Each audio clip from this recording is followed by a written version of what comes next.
Okay, hello, welcome to week two.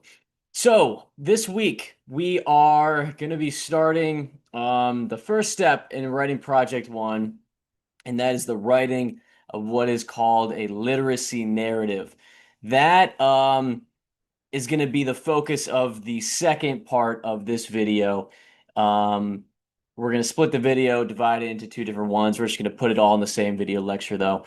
And the first half of this video or so, I just want to revisit the rhetorical situation and give us a few more examples, right? Give us more possible texts to consider when, we're helping, working to understand what a rhetorical situation is and, what exactly are we doing in this class? Like what, if I say, hey, conduct a rhetorical analysis of a text of your choosing, well, what should I choose? The answer is up to you because there's so many options. There's so many different things. So I know I mentioned this in the first video. I think I mentioned this 0493 in class that, we're just going to continue, hammering this stuff over your head. Until it becomes, more familiar. So to start today, I'm gonna go ahead and share my screen. Bada bing, bada boom. All right. Okay, cool. So, where do I want to go? I want to go to, let's go back to the writing guide real quick. So, previous video, we spent a lot of that first lecture talking about genre, which we know is the medium of the communication of the message, how the message is being communicated. Purpose, we understand that there's always an author of a rhetorical situation or of a text, right? These are kind of synonymous. We'll use them, as synonyms of each other. There's always an author, and that author has a certain purpose, right? For engaging in that communication. They're not just doing it arbitrarily. They're not doing it, just for the hell of it. They have some sort of purpose. And in understanding the purpose, we of course have to examine the audience. And that was the third criteria, the third condition that we think of. Because in order for it to be considered rhetorical, there needs to be this give and take between author and audience. So genre, audience, purpose. That was the focus of our previous discussion. And the discussion board questions, as well as your text over here, introduce three other conditions that we can consider when we're conducting a rhetorical analysis of a situation to ensure we're doing it thoroughly, to ensure we're uh, doing it justice, giving it justice. What's that phrase? I don't know. It's hell, it's Monday over here. I'm tired. I want to go back to bed. But at any rate, we've got stance, context, and culture. So let's look at the writing guide definitions for this. In 0493, we kind of already discussed some of this stuff, but I think it's worth it for the rest of our cohort, our online group, just to pay close attention to these definitions. So, third condition, stance. Stance is your position, right? Stance is if you're trying to persuade someone of something, if you're making an argument, what's your position? Okay? It sounds very close to purpose, and that's by design, right? There's overlap with this stuff. These things, they have commonalities, okay? They have common threads that are, sort of linking them together. So if you feel like if you're looking at a text and you're deciphering purpose and stance, and there's some similarities between that, that's probably a good thing. You're probably doing it right. But yeah, stance, it's what is your argument? What do you want the audience to believe about you, about this topic, about a brand, if it's an advertisement? That's stance.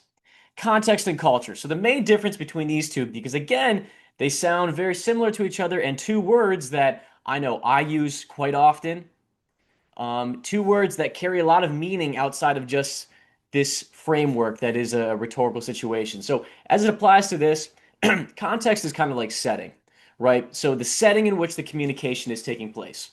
So of course, part of that has to do with the genre of the mode of the communication. So if it's like something like a live presentation, right, then there is a literal setting.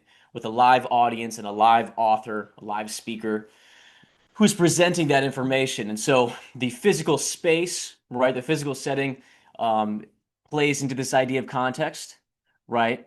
But also, it's like what's happening in our timeline, like what's happening in our society right now that might be influencing the message here in this moment. And so, the example that the text gives us is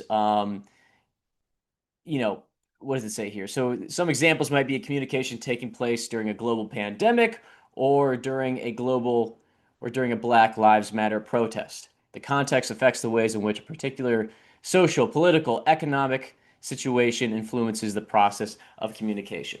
All right, so it's again just all these other factors that are playing into, what's happening here at a given moment, right? We wouldn't be talking about stuff that is irrelevant, right? So it's all the relevant things that are happening um, in the moment recently, right? That might be impacting the way that I'm feeling about something, the way that my audience is feeling about it, that might be influencing the way that I sort of present this message. If it's kind of like a delicate time in our society, if people are walking on eggshells a little bit, then I might be a little more gentle, right? Or that might be forcing me to be more assertive, right? If I'm sick of something and I'm irritated by something and the same crap keeps happening over and over again and nothing is being done about it, then that might urge me to be a little more forceful in the way I communicate that message. So that's context. Then culture is the audience side of things, right? Culture, it's like, what is it that the author and the audience have in common? What are some things that I am expecting about this audience? What do I think they believe in? What are some things that, we might not have in common? What are some things that, you know, we oppose each other about? Right? What are some things that are again going to force my hand and make me switch up the way I present my message to them based off of how I'm expecting them to react to whatever my point is, whatever my stance is on this topic. So, context, culture, and stance, three others that are thrown into the conversation.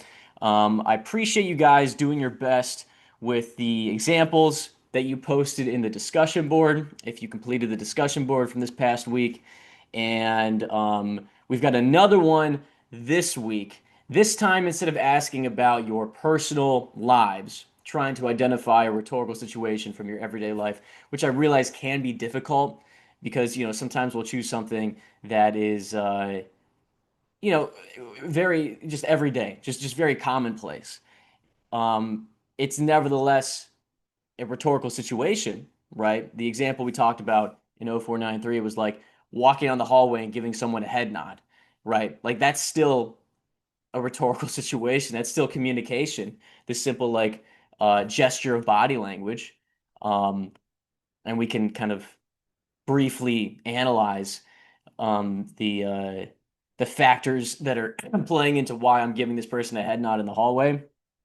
But we might not have as much information as something else where it's like, a public event, right? Something where it's more curated, right? Not necessarily scripted, right? Because things can go off script and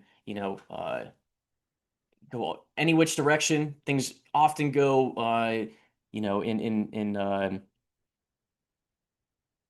ways that authors don't anticipate when they are engaging in some sort of mass communication. We can't always predict the way an audience is going to react and all the factors that are um, playing a role in that moment. And that's kind of like what I want to look at for these first two examples. Situations, rhetorical situations that have happened recently in our world that kind of subvert the setting in which they're taking place, right? Subvert meaning kind of like go against, right? So the stuff that we're going to look at now are pieces of media, right? Slash public events slash social media phenomenon. And they're ones that kind of go off track a little bit, right? They're ones that you know, uh, how the communication, how the rhetorical situation ends up playing out is much different than how the authors of that situation intended it to go. So we're going to start with this video from about a year and a half or so ago, maybe a little bit longer. And we're at the White House, okay? So setting, White House, right? This is a live communication. So we think about this idea of context. The setting is the White House. The White House press briefing, which is a pretty um usual occurrence. The White House press briefings happen on a weekly, if not a daily basis. And this is just where the White House press secretary serves as kind of the liaison between the president, the current administration, and members of the media. And of course, the rest of the world too, because these things are filmed. They're oftentimes, clipped and put onto news and reposted, as we're going to watch here in this YouTube short. And here is one where it goes off track a little bit because an irate reporter is upset with the White House press secretary on a day when they're inviting this cast of the TV show Ted Lasso. If anyone watches that show, I always ask. It seems like no one watches it. I guess it's a popular show. I don't watch it, but Apple TV would convince you that it is a popular show. Yet I don't know who watches this stuff. At any rate, this cast of this TV show are invited to the White House to give an address about mental health. And it goes off the rails. So we're going to watch this a couple times. We'll watch it once, then we'll start to break it down. Let me go ahead and play this.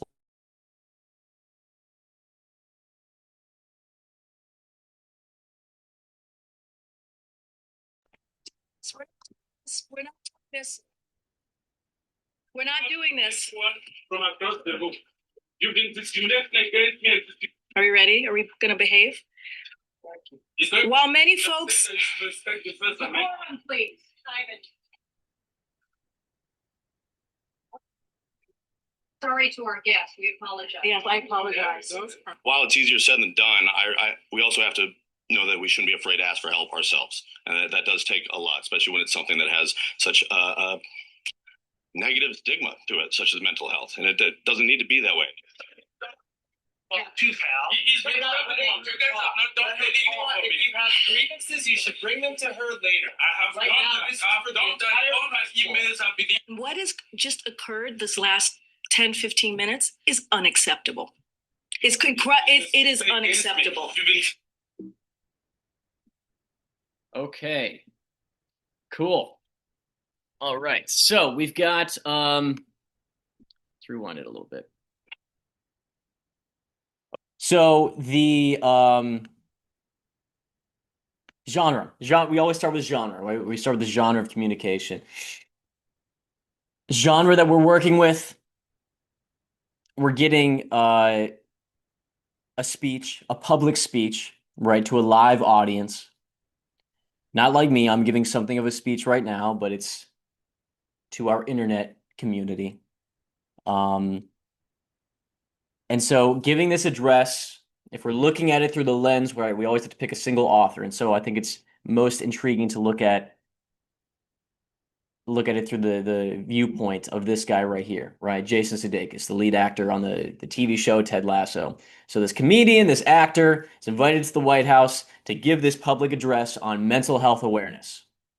Simple enough, right? Simple enough. All right, so we're here, and I understand as the author that, okay, this is something where I'm going to have that anticipated audience, right? Because this is being filmed. This is probably something that maybe is going to make the news if things go swimmingly It's probably not going to be front page news. It's not going to be a super noteworthy story, but it's enough that entertainment news is going to pick up on it, right? It'll be reposted on TikTok, on social media. It's a publicity thing, right? It's a presser. It's good for the brand. It's good for Ted Lasso. It's good for Jason Sudeikis and his career. On the other hand, it's good for the White House because it shows that, hey, this administration, they've got the following, they've got the backing of these actors, right? So it kind of tries to bring like maybe some humanity or some sort of something else aside just from politics, right? It's trying to blend, the rule of the administration um, with support from faces that folks might be more familiar with, or that folks might be more um, willing to watch and listen to, right? There's actors on a TV show. So, genre, that's what we're working with. Audience, we just mentioned the anticipated audience. So, yes, we know that this is something where if all goes according to plan, it will be disseminated through mass channels. But here in the moment, I do still have a live audience that I'm playing to if I'm Jason Sudeikis, right? I have this room full of who? A room full of reporters. And not just any reporters, these are journalists. These are hardcore news reporters. These are White House correspondents. Okay? So, take a moment and think about the kind of stories that the people in this room are used to writing.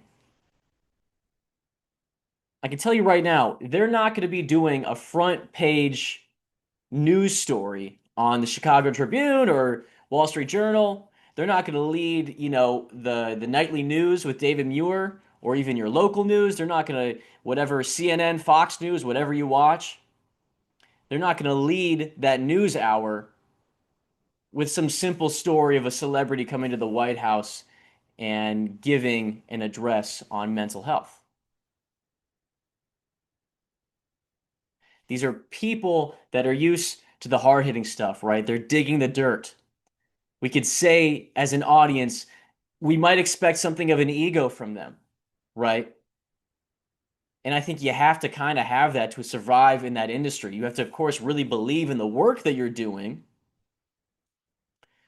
but you also have to kind of have this air of maybe self-importance that, is somewhat cutthroat, right? You want to get the scoop before anyone else does, but then you're also going to like scoff at lesser stories, maybe even lesser colleagues who are writing stories, reporting on stories that you deem are just beneath you.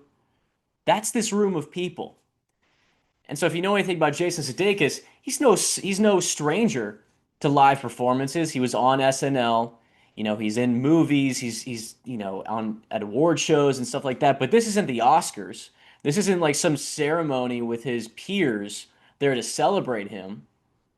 He's not at a fan event where we're getting a bunch of Ted Lasso fanboys in there excited just to see him and the rest of the castmates.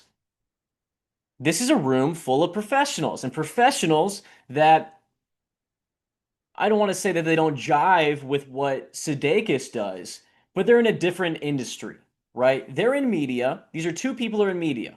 Actors, performers, show creators. They're in media, but then the journalists are in a different sector of media. And this is the room. This is the live audience that he has to give this speech to. And so, in order for it to go well for his anticipated audience, which is of course who he has in mind the most, right? He's not just doing this for the news reporters. Like, I'm sure he understands that this is not going to be making front page news. Maybe some people will ask him questions, maybe, but I'm sure he knows that this is not going to be something that's going to change policy, right? Just by his appearance at the White House that day. It's commendable, right? Pro mental health. We need to have more resources. We need to have more more financial support, addressing mental health issues. It's a commendable topic. It's a commendable position that he has, and that is also his stance. He's pro mental health, and that's his purpose there. He's just spreading the sort of awareness about this. But ultimately, you're not going to get a bunch of reasonable people that are going to be anti-mental health awareness. You're not going to get reasonable people saying, "No, we need less mental health. I want to struggle with my mental health, right? I want people to be suffering in their mental health." Rational people aren't going to think that way. So this is kind of a topic where it's like, if you're thinking about it cynically, it's a little bit like, okay, it's that sort of like celebrity activism, celebrity advocate that if you're thinking about it truly cynically, it's kind of like patting yourselves on the back, right? Like, oh, good for you for coming out. That's so brave, coming out in favor of mental health. Because who's against mental health, right? Who are your detractors? Who are your people that are going to say, no, we need to not focus on mental health. We want people to be struggling in that regard.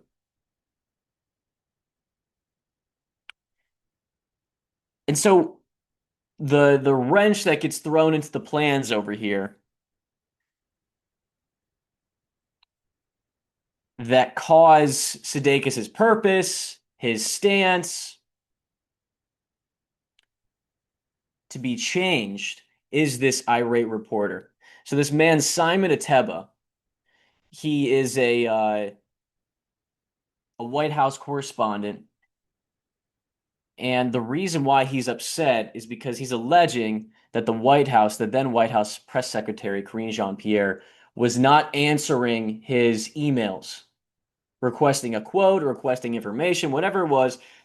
He wants some sort of answers that he's alleging Karine Jean-Pierre has been not giving him. She's been ignoring him.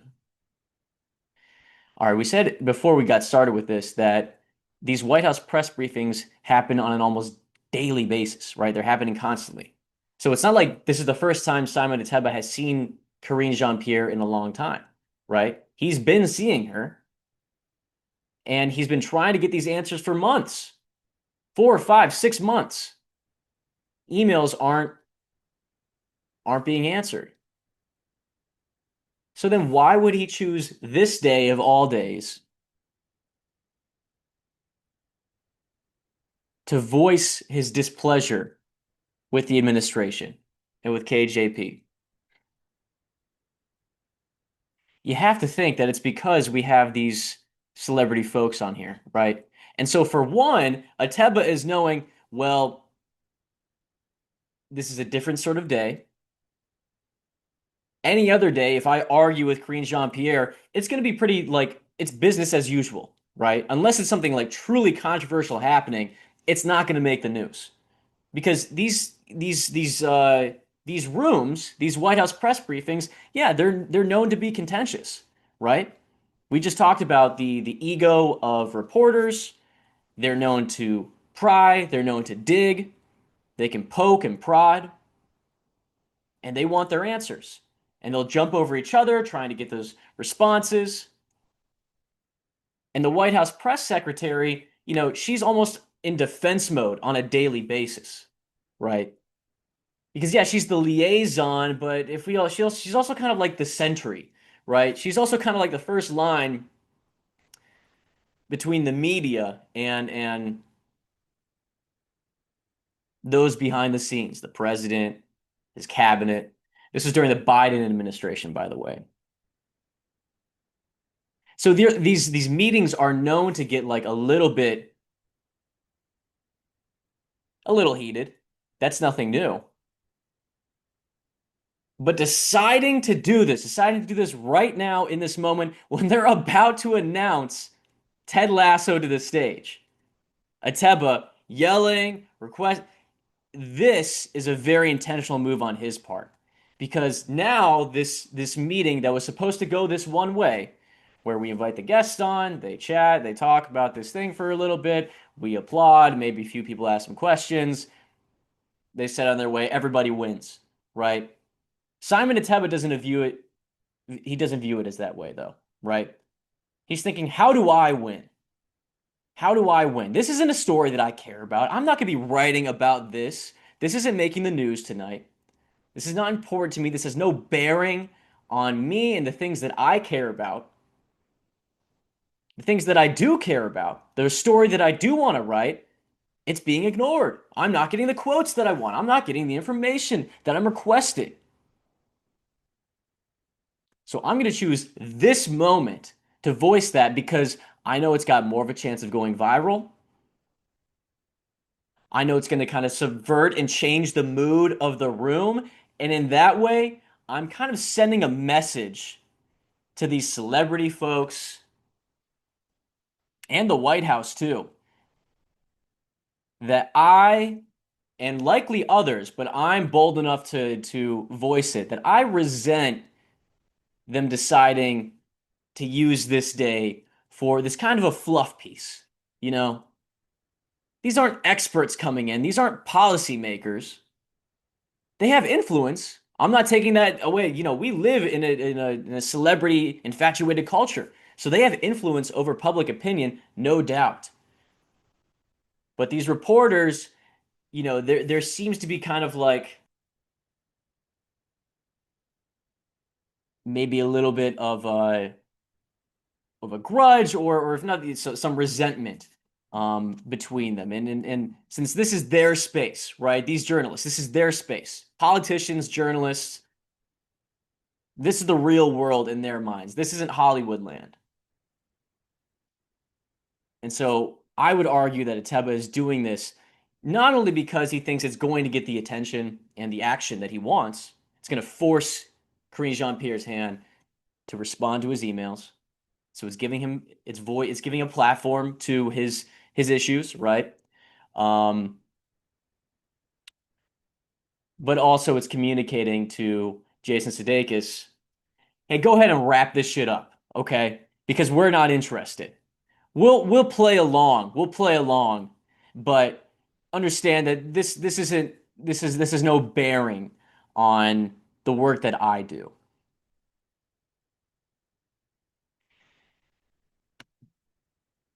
And so guys, this is kind of like what I'm asking us to do when we are presented with what you're going to be presented with this week, a discussion board requesting that you break down a text, a moment in media. I think the example that like social media phenomenon, a public event, kind of like what we have here. But this is something that obviously goes viral. You choose whatever you want. You could choose an advertisement, okay?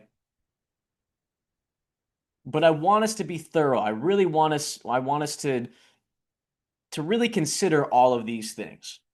And so in the way to structure this post for your rhetorical situation discussion board, if we go to that real quick, right? Create thread. Boom. Here's what it's asking. So we're calling this exercise, find an example of a rhetorical situation you find interesting, whether it's a meme, an event, a public incident, an article, an advertisement, a social media phenomenon. Go ahead and first post a link or an image to it so I know exactly what it is that you're talking about. We always want to be talking about something specific. You can't just talk about, advertisements in general or memes in general, right? That's another thing. That's another, common mistake is someone will search a meme and they'll just give me kind of the meme shell. Like if I just search like SpongeBob meme, SpongeBob, and if I chose this as my text to analyze this image right here. Okay, this is a meme. It's a little bit older of a meme now. It's like from 7 years ago, but this used to be a popular meme format. But without the text, right, the writing that's on there, this isn't really like truly a meme. It's more so just like an image. It's just a screenshot from the show. We don't have the context as like what this is talking about, like what this is addressing. So if you're gonna choose a meme, whatever you choose, make sure it's something specific, right? Don't just choose one that you're just talking about it in general, but post a link or an image and then do what we've done here. So everything that we were just talking through a moment ago, I went ahead and I wrote it up. And I'm going to post this for us so that we can reference this if we'd like to. Now, I got quite thorough with it. I'm not expecting that in these first go-abouts that we're going to be as thorough as this, but I want to give us as much as possible with this because the reality is, even though I'm giving us like 6 criteria to work from, your perspective changes your answers to all of this stuff. There's not just like one set answer to these questions. If I asked you guys individually to, have looked at this moment, this White House press briefing with Ted Lasso, then I guarantee all of your answers would have been different because you would have analyzed it in a different way, right? But I want us to try and be as thorough as possible. So again, starting with genre, it's a public speech, it's on mental health awareness. It's also can be considered like a celebrity spokesperson, celebrity advocate speech. Our audience, well, the immediate audience is this room full of journalists, reporters. We're writing for the best news media organizations. It's totally different from that of like feature reporters, entertainment reporters, or a room full of fans, a room full of Jason Sudeikis' peers. And then, as we said, the anticipated audience, that sort of indirect audience, where after this moment takes place, it will be disseminated through all these different channels, social media channels, on news articles will be written about this now because there was kind of this strange, awkward moment. This will probably be featured on the nightly news in a small segment. The purpose of this, well, as we said, the purpose in Jason Sudeikis' view was to go and spread awareness about mental health. And, maybe by doing so, he's helping to change the narrative for those folks that don't really, talk about those things in their household. It's a taboo subject. Um, and, we make note over here, it's mutually beneficial, right, to both the White House and Sudeikis. It's good on both their parts for optics reasons, right? Shows that hey, the White House, they've got the support of Jason Sudeikis and Ted Lasso, so then maybe I support them. You shouldn't support, right? You should never base your political support of someone off of what a celebrity says. But nevertheless, right? They understand that optics has something to do with that. But the other side of that, right, is that hey, this is probably a good move for Jason Sudeikis' career, his cohort over there. This is good for their careers by um, you know showing out on this stage, and it gains favor with the White House. But then maybe they'll be able to raise money. Maybe they'll this will lead to actual action that isn't just like, yeah, we need to address mental health more. Well, let's see something happen about it, right? And so maybe this is the first step. However, we make note that because of the irate reporter, his job now is totally different, right? We say it's his job to extinguish the fire and tame this sort of awkward situation. The context, well, we say the White House press briefing. It's typically impactful social and political discourse. We say how the White House press secretary, she acts as the liaison, and we expect moments of contentiousness, but we typically expect there to be this decorum when there are guests around, and that's not what happens here, right? And so Sudeikis, maybe he's going into this, even though he's no stranger to live performances and being, in front of the camera, but he's going into this with a different sort of audience. And when that audience, at least just one of them, even though it's just one of them, but that single loud voice in the room was enough to sort of impact his demeanor, right? I don't know if we were noticing he gets a little nervous after that, right? He's kind of tripping over his speech patterns a little bit. I'm one to talk, but he's definitely feeling the heat a little bit. We could tell losing his place, and he's tripping over a little bit. He's thinking about Simon Ateba living in his head rent free. And so again, mental health being this thing that, yeah, you're not necessarily going to get a lot of people against mental health, but maybe the reporters in the room resent this sort of like celebrity news media day approach. they don't like that. And so it forces Sudeikis into this strange situation where maybe his stance was, yeah, we're pro mental health. Maybe he's in favor of the Biden administration. He appreciates the stage. Maybe, yeah, he's saying that mental health needs more financial and legal attention. But now he's thinking, oh gosh, don't mess up, right? I have to handle this situation. Um, and so yeah, it definitely causes for very interesting exchange. But yeah, that's one of the texts that I wanted to look at, right? That's where I kind of wanted to start with this conversation. And so